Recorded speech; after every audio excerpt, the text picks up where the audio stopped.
عكس كل التوقعات والتنبؤات، الحقيقه الزمالك يخسر بثلاثيه نظيفه في مباراه غريبه، مباراه عجيبه الحقيقه. ما اعرفش ايه اللي بيحصل يعني. انا شخصيا والله ما عندي تفسير. يمكن الكباتن في الاستوديو كابتن احمد وكابتن جمال وكابتن عبد الحليم يبقى عندهم تفسيرات لما يحدث داخل الملعب. انا ما اعرفش. لعيبه عماله تقع، ما حدش بيجي جنبها، الاقي لعيب يتزحلق ويقع، لعيب بيعدي يروح متزحلق برده. ما اعرفش الحقيقه. حاجات غريبه جدا حصلت في الملعب المباراه النهارده للاسف الشديد، وكان على اثرها خساره الزمالك 3-0. يمكن الاقي تفسير منطقي عند كابتن احمد. بتاعتك كابتن انا حاسس ان اللعيبه سيئه. لا مش حكايه سيئه، اللعيبه يعني رايحه، يعني ما مشتته. مشتته ومفيش تركيز. لا لازم تقول، لازم اللعيب نقول بيقع الحق. لوحده يا كابتن. لا لازم نقول اللعيبه مشتته. بيزحلقوا كتير. يعني طب اشمعنى لعيبه فاركو ما بيزحلقوش هو او ما بيقعوش؟ بص يا طارق هو اللعيب عندي، اللعيب انا بتكلم على لعيبتي. لعيبه فاركو نزلوا بيلعبوا باسلوب وبمنهج ان هم هيقفلوا. الاول ضغطوا اول 5 دقائق، اذ ربما انت تغلط، صح؟ نجحوا في هذا. وبعد كده طوال المباراه انت لو قعدت تلعب 3 سنين مش هتجيب جول، لان انت الحاله الفنيه بتاعت اللعيبه وطريقه اللعب بتاعت اللعيبه ما بتخليكش تبقى تبين للناس ان انت ممكن تعمل حاجه. فالحاجات دي، الحاجات الغريبه اللي بتحصل ممكن تحصل، وبتحصل في ماتشات كتير جدا، ولكن انت سوء الحاله الفنيه اللي انت موجود فيها هي اللي بتساعد على ان الحاجات دي تحصل وتحصل بكثره. فانا بقول لجمهور نادي الزمالك طبعا يعني هي امكانيات، احنا واقفين ورا التيم وبندعم التيم وكل حاجه، بس انتوا شايفين. فبالتالي الحاله النهارده حاله الفرقه ما تزعلش. يعني انا لو شايف ان حاله الفرقه كويسه واحنا تعادلنا او خسرنا او ابقى زعلان، انما حاله الفرقه مش كويسه. فيعني معلش يعني. كابتن جمال يمكن اشد المتفائلين بفاركو، يعني اللي هم منتمين لفاركو يقول لك التعادل بالنسبه لنا هايل، واشد المتشائمين بالنسبه للزمالك يقول لك ان احنا مثلا المكسب 1-0 فقط واداء وحش مثلا ما بيبقاش مرضي. النهارده خساره، وخساره الحقيقه كبيره جدا جدا، صعب علينا وصعب على جماهير الزمالك بالتاكيد. ايه السبب وجهه نظرك من خلال رؤيتك الفنيه لهذه المباراه؟ يعني لو نسالهم بس هل الحاجات جاهزه، الاهداف جاهزه، والحاجات اللي انا طلبناها جاهزه ولا لا؟ وهم يقول لك الاتوبيس جاهزه ولا مش جاهزه؟ جاهزه يا جماعه الحاجات اللي كابتن جمال عشان عايز ارد على سؤال طلبها جاهزه. بص يا طارق، جاهزه كده، اتفضل. طيب اول حاجه نقول ان الثلاث اعداء ده احنا خلقنا فرص يا جماعه كتير الحقيقه. انا شايف ان في فرص والله النهارده جات لنا وضاعت بغرابه شديده. اهي دي مثلا واحده من دي، وبتاعه السيسي عمرو السيسي، وبتاعه نضاي وسيف الدين الجزيري. اتفضل يا جيمي. بص يا كابتن طارق، لو قعدنا 3 ساعات مش هنجيب جول. واضح لان رحنا للجول كتير جدا، وفرقه بتلعب علينا 11 واحد بره، وما بتتقطع السته اللي ورا. احنا بنلعب عايزين بس الهجمه في نص الملعب يا جماعه. انا طلبت هجمه في نص الملعب عشان نتكلم. دي هجمات على الجول. هتيجي حالا دلوقتي يا كابتن. انا عايز بس هي دي. لا ممكن نقول واحده. تمام. بص يا طارق، 4 احنا دلوقتي نقول 3 جوه ال 18، يبقى في 7 بره ال 18. الكره اتقطعت، ال7 ما بيدخلوش، ال7 بيرجعوا ورا تاني. هم لعيبه الفاركو تلعب على ميلها. تنظيم الدفاعي غلط، وحش تنظيم الدفاعي. انا دلوقتي اتقطعت مني وفي نص ملعبهم، فانا لو ضغطت في 70 يارده لغايه ما اوصل لجولي. ماشي يا استاذ. مين المخرج؟ عندنا هنا استاذ وائل ابو المحاسن. استاذ وائل.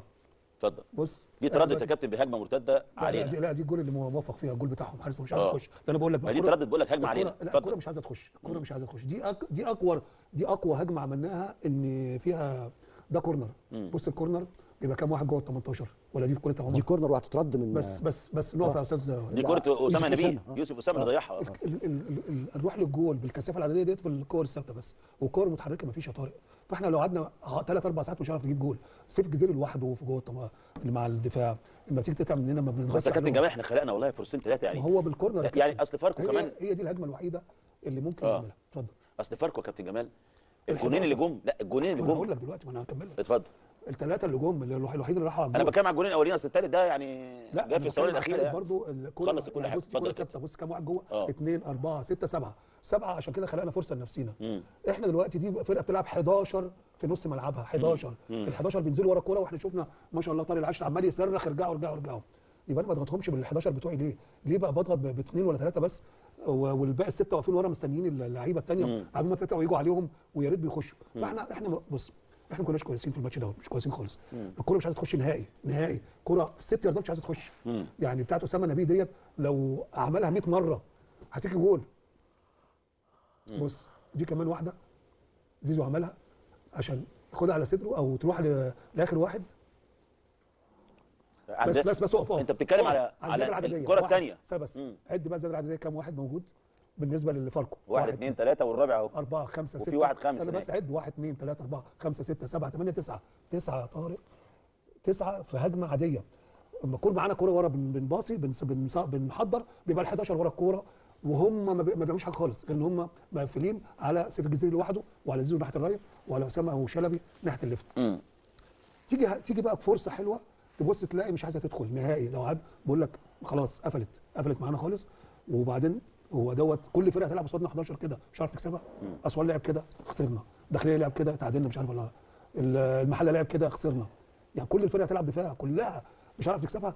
احنا بنحضر بتاع 90 دقيقه من الماتش، احنا بنحضر حوالي الاستحواذ ده اقصد لينا احنا كتير جدا، لكن للاسف 75 دقيقه طارق من ورا البار. ما تزنقهم جوه طالما هم كلهم على 18، ما تزنقهم بالطويل جوه ال 18 تزنقهم. طب ما تيجي تعمل طويل بتعملها لزيزو، وزيزو بيعملها لمين؟ لسيف لوحده في وسط 5 6 في اوت جه عمر جابر ولا مش عارف سيف ولا نيمار بيلعبوا لسيف الجزيري وسط 5 لوحده والباقي 6 7 ورا.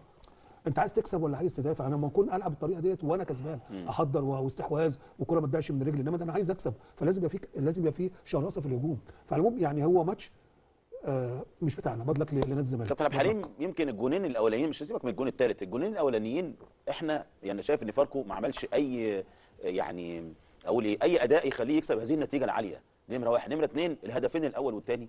الاول انا زحلقت اديت الكوره الراجل المهاجم شاطها، الثاني برده الراجل شايطها من بعيد دخل الجون.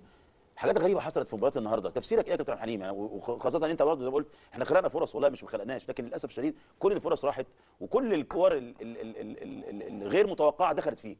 انت يعني انا خليني مع حضرتك ومع الكابتن جمال ان انت وكابتن احمد انت خلقت فرص ماشي كويس، انت خلقت فرصه من الاطراف، بس فين الكثافه العدديه اللي جوه ال 18؟ في لعبه في الدقيقه 26 في الشوط الاول 26 و20 ثانيه حاجه زي كده يعني. فدي لعبه مكرره طول المباراه طول 95 دقيقه. ان الراجل انت في عز ما انت مغلوب 2-0، في عز ما انت ما بتروح ما فيش كثافه. الجزيري هو اللي بيطلع بره وهو اللي بيلعب بالكره بالعرض. لما تيجي تشوف الجزيري الفرد بتاعك وانت مهزوم 2-0 وانت نادي الزمالك وتبص في ال 18 تلاقي 6 7 لعيبه من الفريق المنافس وانت ما عندكش. لا طب انت هتجيب جون امتى؟ اخلق فرص زي ما انت عايز. طب ما هو سايبك تخلق فرص، روح زي ما انت عايز من الاطراف، بس انت ما عندكش كثافه هتقعد السنه الجايه مش هتجيب جون.